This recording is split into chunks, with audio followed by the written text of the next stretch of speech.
On dit souvent aussi que l'économie de la fonctionnalité de la coopération, il est nouveau parce qu'il est en rupture par rapport à un ancien modèle, par définition. Cet ancien modèle, on le qualifie, nous, de modèle industriel. C'est pour ça que j'ai envie de passer la parole à Julien Dacosta, qui est du coup dirigeant de Flexinc, ancien dirigeant ou directeur commercial de l'imprimerie du Détroit, donc voilà, qui était une imprimerie. Est-ce que Julien, tu peux nous dire quelles étaient les limites de l'imprimerie du Détroit, qui, elle, était du coup totalement dans une logique du modèle industriel? Aucun souci. J'ai travaillé donc pendant 10 ans pour une imprimerie traditionnelle, donc une industrie, c'est-à-dire que dans mon atelier, j'avais des machines que je renouvelais régulièrement et que j'achetais pour produire toujours plus vite. C'est-à-dire que en fait, le modèle, c'est de dire je vends le maximum. Plus je vends, plus j'amortis mes investissements, plus je gagne de l'argent. J'ai fait ça pendant 10 ans et j'ai vécu même les difficultés du modèle. C'est-à-dire que, tu en parlais tout à l'heure, Didier, mais j'ai vu petit à petit les prix diminuer, l'arrivée de concurrents extérieurs, l'arrivée de concurrents Internet étrangers. Et j'ai commencé à devoir produire beaucoup avec moins de moyens. J'ai donc au départ limité les factures basiques, c'est-à-dire l'entretien, le nettoyage, des choses comme ça. Et puis petit à petit, on a de moins en moins de moyens et on est obligé de tirer sur la corde humaine, on va dire. C'est-à-dire qu'on en demande plus aux salariés, on lui demande de travailler plus d'heures, plus vite, pour moins cher, jusqu'à au final être obligé de licencier, ce que j'ai fait personnellement, jusqu'à me licencier moi-même. Quelles sont les solutions que vous avez mises en place pour sortir de cette logique volumique? D'abord, la première chose à dire, c'est que ce qui est résulté de ma première expérience, c'était que je voulais surtout pas continuer. De se dire, se lever tous les matins pour aller mettre la pression à une équipe et pour produire toujours plus, on est face à une perte de sens qui est impossible à vivre. Du coup, la première chose que j'ai faite, c'est de dire, j'arrête ce métier. Une fois que je me suis posé cette question-là, je me suis dit, ok, arrêtez de métier, mais je vais faire quoi finalement? Il y a des salariés qui sont là, il y a un savoir-faire qui est là, il y a un sens au métier original, celui de proposer de la communication sur du document papier. Je me suis dit, tiens, il y a quand même peut-être quelque chose à faire.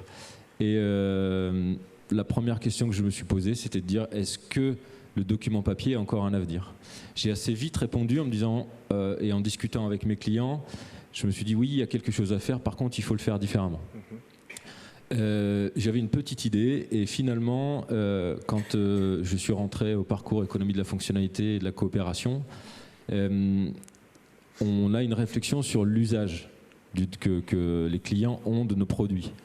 Donc je suis allé voir mes clients en leur demandant, tiens, j'ai imprimé pour toi l'année dernière ou j'ai imprimé pour toi il n'y a pas longtemps, est-ce que tu peux me dire où est-ce que tu en es? Comment tu as utilisé mes documents? Est-ce que tu en es content? Très souvent, mes clients me disaient, tiens, les documents ils sont là, ils sont dans mon placard, j'en ai utilisé un petit peu, et puis finalement ça me plaît plus, finalement il y a quelque chose qui n'est pas à jour, c'est là, et je m'en sers pas. Ou alors, l'année dernière, je t'ai commandé 5000 exemplaires d'une plaquette et je viens d'en jeter 3000. Je me suis dit, tiens, mon métier, c'est quand même de remplir les placards de mes clients ou alors de remplir leurs poubelles, ce qui n'était pas super intéressant. Donc, par le prisme de l'économie de la fonctionnalité, je me suis dit, tiens, je vais prendre ça en compte et je vais essayer de trouver une solution pour que mes clients puissent éviter de jeter leurs documents et qu'ils en aient une réelle utilité. Donc j'ai travaillé là-dessus avec l'équipe et on est arrivé à une solution qui est de dire finalement notre vrai intérêt, notre vrai métier, c'est pas tant d'imprimer, c'est de mettre à disposition pour nos clients des documents qui soient imprimables. Et on a fini par trouver une solution économique qui est de dire tiens, plus que les clients ont l'habitude de nous commander des quantités de documents imprimés, on va continuer à leur vendre ça, mais on va arrêter de produire tout de suite. Et donc en fait, je mets à disposition de mes clients une quantité de documents imprimables. à la fin d'un temps qu'on aura décidé ensemble, il va rester la quantité de documents qu'il mettait avant la poubelle. Cette quantité-là, vu qu'elle n'est pas imprimée, je propose à mes clients de la partager. C'est-à-dire que la valeur qui est économisée, je leur reverse la moitié, je récupère l'autre moitié pour moi. C'est-à-dire que, pour résumer de manière claire, moins mon imprimerie imprime, plus elle est rentable. Voilà. C'est ça l'économie de la fonctionnalité. Si vous voulez savoir au bout d'un moment, si vous êtes dans la trajectoire de l'économie de la fonctionnalité, il y a un dirigeant qui a très bien résumé ça, mais en fait, si vous mettez une balle dans le pied par rapport à votre modèle classique, ben vous êtes dans le droit chemin. Voilà. Donc c'est effectivement une imprimerie qui est rentable parce qu'elle n'imprime pas. Voilà, elle est dans la logique de l'économie de la fonctionnalité. J'aimerais bien creuser encore, on a vu les limites tout à l'heure du modèle industriel par rapport à vous, entreprise, votre entreprise. Et dans ton exemple, Julien, tu disais également que ça avait de vraies limites pour le client aussi. Le fait, au bout d'un moment, qu'il ait des supports papier qui ne lui servent à rien, c'est une limite en termes de pertinence de l'offre qui est apportée au client. Et c'est également une limite environnementale, en réalité. C'est exactement ça. C'est-à-dire que finalement, avec l'offre traditionnelle, on est complètement à côté de ce que le client souhaite idéalement. Il se retrouve avec une communication qui est vite désuète, des documents qu'il va devoir trier, jeter, certainement qu'il va même devoir payer pour les faire recycler dans le meilleur des cas.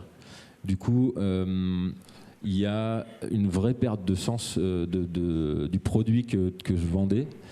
Et souvent, la solution qui était trouvée par mes clients, c'était de remplacer le document papier par de l'informatique, ou alors de plus imprimé du tout. Du coup, on était complètement dans une perte de sens du métier originel.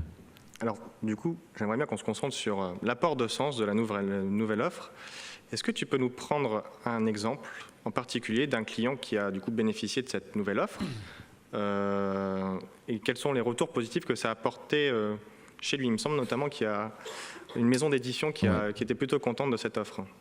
Oui, l'exemple de l'édition est assez frappant, c'est-à-dire qu'on a des auteurs qui travaillent sur un livre et qui, pour pouvoir vendre le livre, doivent imprimer une certaine quantité.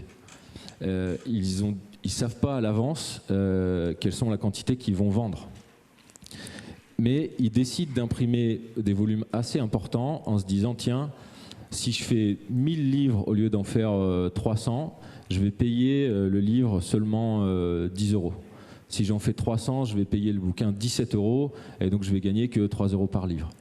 On a donc, j'ai des clients pour qui j'ai travaillé, qui choisissaient la quantité non pas en fonction de leur vente possible, mais en fonction du prix unitaire, du prix unitaire qui leur semblait le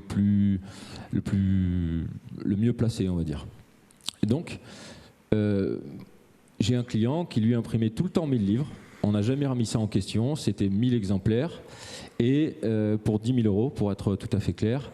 Et à chaque fois, il en vendait 300. Et donc, moi, je n'ai jamais posé la question. Je me suis dit, tiens, si tu en vends 300, c'est que. Et s'il revient à chaque fois, c'est qu'il a la solution. Sauf qu'en fait, ce client-là perdait à peu près 700 € pour chaque tirage qu'il faisait chez moi. C'est-à-dire que c'était un passionné. Et du coup, 700 €, ça lui paraissait une perte acceptable. Quand je lui ai proposé l'offre économie de la fonctionnalité, c'est-à-dire en lui disant, tiens, on ne va pas imprimer les 1000 exemplaires. Si jamais tu les as en commande, moi je m'engage à te les produire au prix qu'on a décidé. Par contre, on va juste imprimer les 300 exemplaires que tu vends habituellement. Les 700 qui restent, si tu les vends, tant mieux pour toi et tant mieux pour moi. Si jamais tu ne les vends pas, je te rembourse la moitié. Dans ce cas-là, le client passe, s'il vend toujours 300 exemplaires, d'une perte de 700 € à un résultat opérationnel de plus 4000 €. Il y a une vraie différence même économique sur la façon de vendre.